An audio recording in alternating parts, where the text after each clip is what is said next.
En este podcast haré el resumen del capítulo 9 del libro Ontología del lenguaje.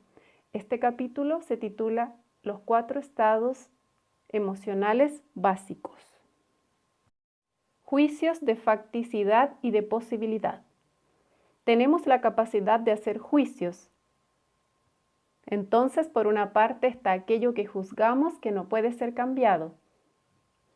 A eso le llamamos hechos de la vida. Eso es el dominio de facticidad. Por otra parte está lo que consideramos que sí puede ser cambiado, lo que nos ofrece posibilidad de acción. A esto le llamamos el dominio de la posibilidad. Necesitamos ser competentes en distinguir de manera fundada entre facticidad y posibilidad. La facticidad ontológica. Existen dos dominios que no se pueden cambiar y los llamamos facticidades ontológicas. Primer dominio.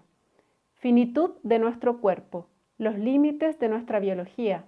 Según Maturana, solo podemos hacer lo que nos está biológicamente permitido. Esto cambia en la medida que envejecemos. Segundo dominio. La ocurrencia de los hechos del pasado. Esto no significa que no podamos cambiar la interpretación de esos hechos. La facticidad histórica. A veces consideramos ciertas situaciones como no modificables, no por nuestra condición humana, sino por las condiciones históricas que nos toca vivir. Por ejemplo, hace unos siglos una persona no podía comunicarse instantáneamente con otra que vivía en Chile. Entonces hablamos de una imposibilidad histórica, no ontológica. Cuando hablamos de facticidad, esta no es objetiva, siempre es un juicio del observador. Por lo tanto, algo considerado como facticidad histórica, otra persona lo puede considerar como un ámbito de transformación posible.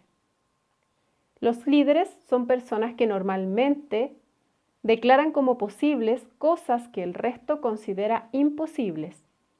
Nuestra capacidad de innovación condiciona nuestro juicio sobre lo que es históricamente posible, y nuestro juicio de facticidad y posibilidad condicionan nuestra capacidad de innovación. Lo que es posible es un juicio y toda posibilidad la constituye el observador que emite ese juicio. Lo posible siempre es una invención humana. Esto no implica que todo lo que declaremos posible lo sea realmente. Podemos rechazar o aceptar los juicios de facticidad y posibilidad. A y B son observadores diferentes. A puede estimar que lo que B considera abierto al cambio no lo es, y que lo que B considera imposible de cambiar bien podría serlo. Podemos entonces discrepar o aceptar los juicios de otros. La forma como efectuamos nuestros juicios de posibilidad o imposibilidad gravita significativamente en nuestras vidas. Por ejemplo, decimos, si simplemente eso no hubiera ocurrido, yo habría podido hacer tal o cual cosa. O, ¿para qué me voy a tomar la molestia de hacer esto si sé que nada va a cambiar? Existen 4 estados de ánimo relacionados entre sí, que son fundamentales: el resentimiento, la aceptación o la paz, la resignación y la ambición.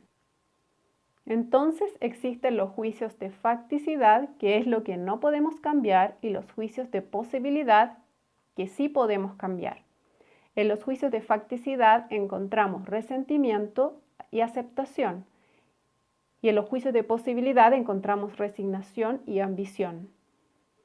El estado de ánimo del resentimiento.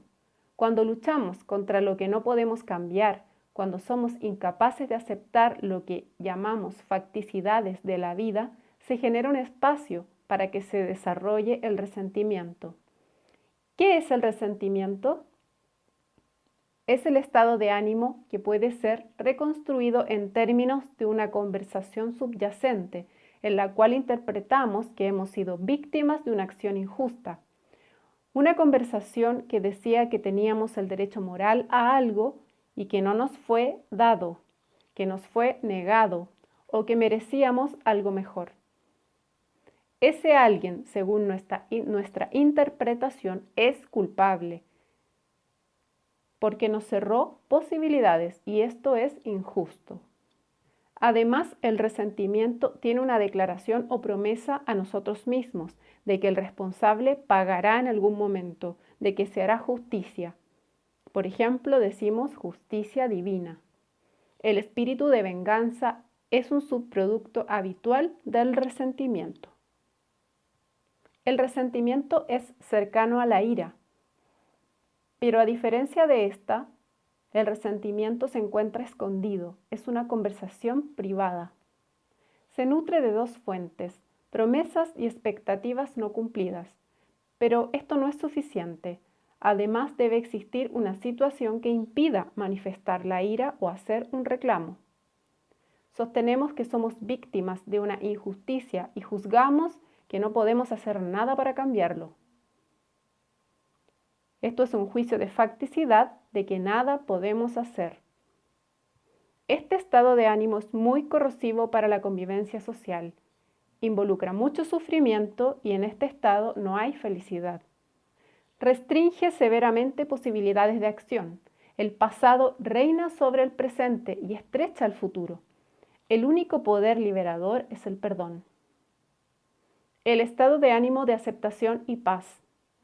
Este estado de ánimo es lo contrario al resentimiento, es la expresión de reconciliación que ella exhibe con la facticidad. Estamos en paz cuando aceptamos vivir en armonía con las posibilidades que nos fueron cerradas, aceptamos las pérdidas que no podemos cambiar. Entonces podemos relacionarnos con el pasado desde el resentimiento o desde la aceptación. Esto no significa negar errores cometidos, sino vivir en paz, sabiendo que eso que ocurrió no tiene por qué repetirse y que podemos corregir el futuro. Lo que la aceptación acepta es el hecho de que no podemos cambiar lo ocurrido y lo declara cerrado. Nos coloca en la senda de transformación del futuro. Del resentimiento a la aceptación. Nos desplazamos identificando los juicios que sustentan el resentimiento y sus fundamentos. Así podríamos mirar con una nueva perspectiva y ver que la acusación no tenía base alguna. Sin embargo, a veces esto no ocurre y corroboramos nuestro juicio. Aún así, creemos que es posible superar el resentimiento.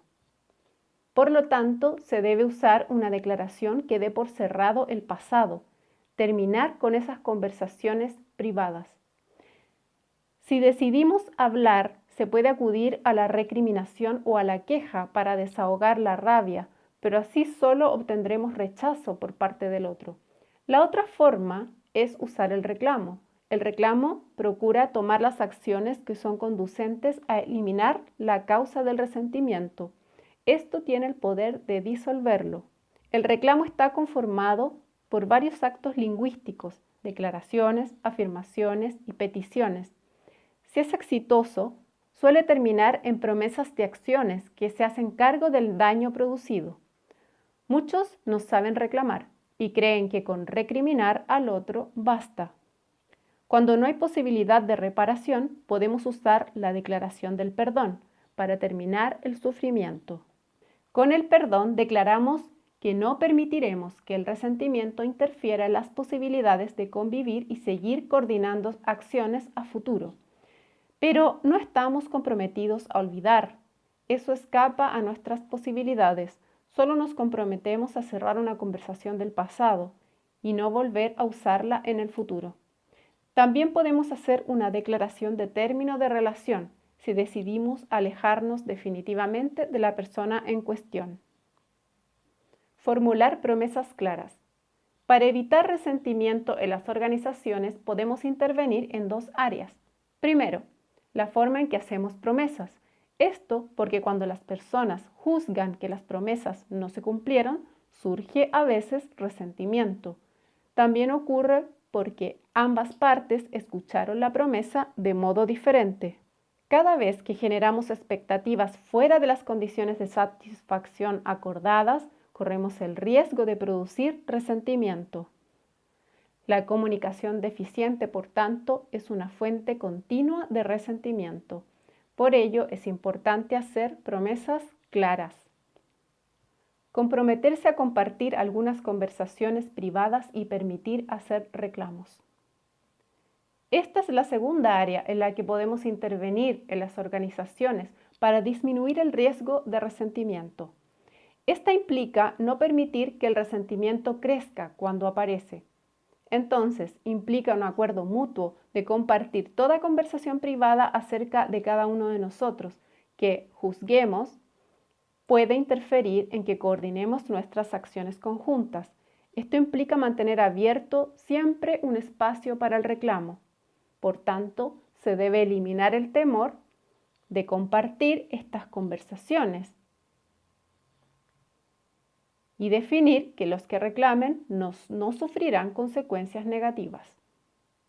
El estado de ánimo de la resignación. Lo ocurrido en el pasado no se puede cambiar y el presente lo debe reconocer como tal. Esto es una facticidad ontológica. El futuro nos ofrece un espacio sujeto a nuestra capacidad de acción. El futuro puede ser diferente al pasado. Observamos que alguien está en resignación cuando tal persona se comporta como si algo no pudiera cambiar, mientras que nosotros consideramos lo contrario. Podemos producir una conversación que cuestione esa postura y decir que eso inmutable puede cambiar. En la resignación, la persona no ve el futuro como un espacio de intervención que le permita, a partir de las acciones que ella misma emprenda, transformar el presente. Surge una tensión entre juicios de posibilidad y de facticidad. Por una parte, reconocemos que las cosas podrían ser diferentes, pero por otra parte está el juicio de que nada va a cambiar, hagamos lo que hagamos. El estado de ánimo de la ambición. Es lo contrario del estado de la resignación. Identifica amplios espacios de intervención que conllevan el germen del cambio. Hay un vasto espacio de posibilidades de acción y nuevas realidades. Alguien ambicioso entiende que el presente construye futuro. Trasciende lo que hoy existe. De la resignación a la ambición. Para lidiar con la resignación hay que examinar los fundamentos de los juicios. Así podríamos ver que los obstáculos pueden ser superados. A veces es necesario entablar conversaciones para posibles acciones. También podemos aprender. El aprendizaje es una de las más importantes formas de alejar a las personas de la resignación, cambiando juicios de facticidad a juicios de posibilidad. Hemos llegado al final de este resumen.